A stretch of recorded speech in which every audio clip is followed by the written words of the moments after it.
Mga laban na hindi na dapat pagtuunan pa ng pansin. Hello mga ka-OFW, ako pala si Curie. Nandito na naman po tayo sa isang video.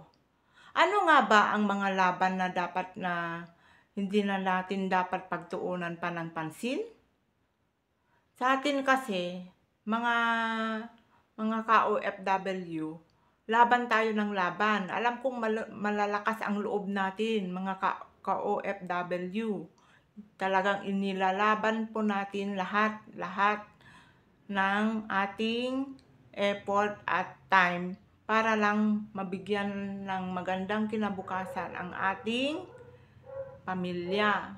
Yun ang nilalaban natin. Pero hindi pala lahat ng laban ay dapat natin pagtuunan pa ng pansin, lalo na kung tayo ay OFW.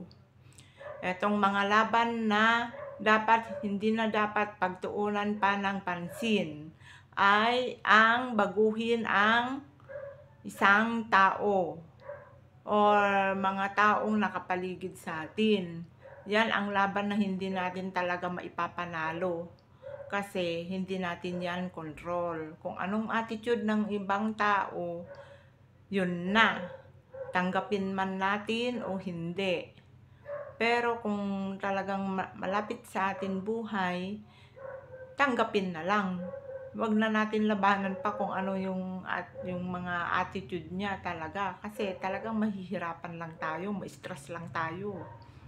Kaya ganun. Kaya baguhin na lang natin kung anong reaksyon natin sa mga taong nakapaligid sa atin.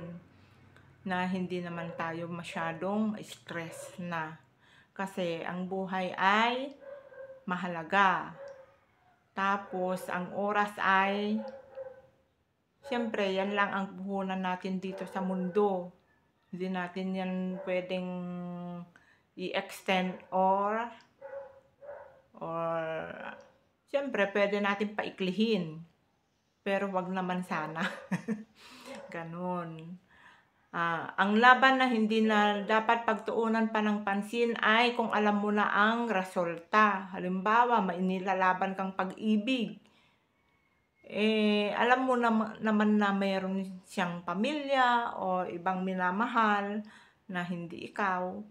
Wag mo nang ilaban kasi mahihirapan ka lang. Pinapahirapan mo lang ang sarili mo at yan ang ayaw ni Lord na mangyari, yung pahirapan natin ang ating sarili.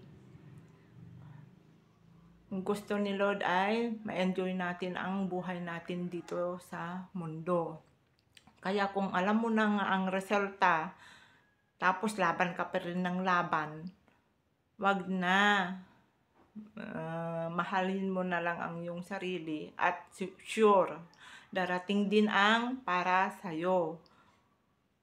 Ganun. Ang isang panglaban na hindi mo na dapat pagtuunan pa ng pansin ay kamatayan.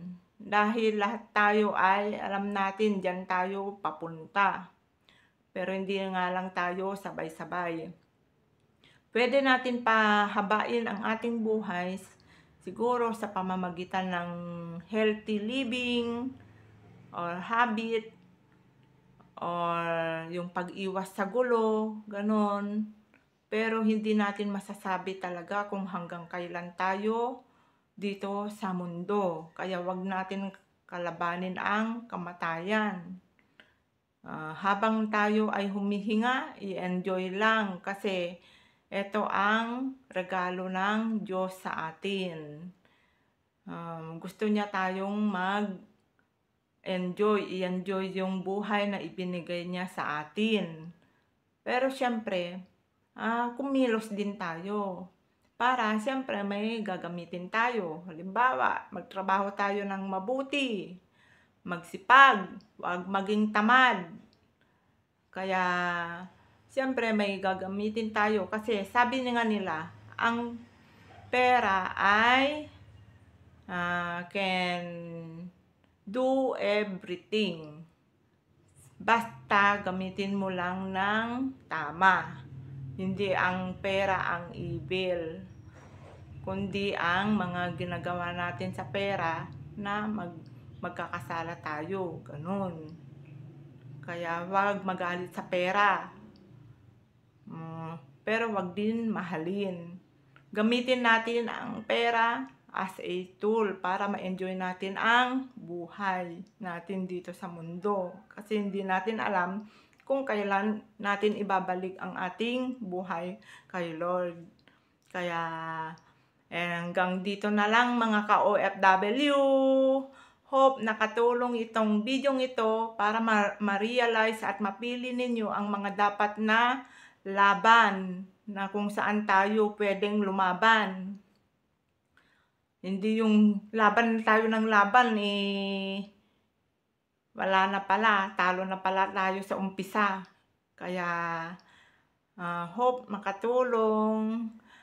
Please join naman po sa ginawa kong FB group, OFW Lighthouse. Lighthouse kasi parang nasa paglalayag tayo sa karagatan, mga ka-OFW. Lighthouse. Dito tayo magdiskasyonan kung ano yung mga dapat bang gawin ng isang OFW habang nasa ibang bansa. At kung makapagdesisyon, mag-for good, at least malalaman din po natin kung ano yung mga dapat natin gawin after ng abroad. Ganun. Mag-join po tayo sa OFW Lighthouse. Salamat mga ka-OFW. Maging matatag po tayong lahat. Dahil nandyan lang po si Lord na gumagabay sa atin. Huwag tayong mawalan ng pag-asa. Dahil naniniwala ako, tayong mga ka-OFW ay pag-asa ng bansang Pilipinas. Tayo ang mga bayani.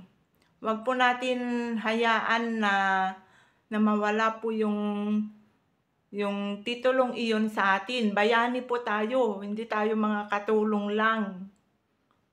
Kaya itaas ang noo natin mga ka-OFW. Huwag tayong magpapaloko at maging wise lang. Bawal ang tanga na OFW. Yan lang po. Maraming salamat. Bye-bye. God bless. Salamat mga ka-OFW. Mahal ko kayo at mahal din tayo ni Lord.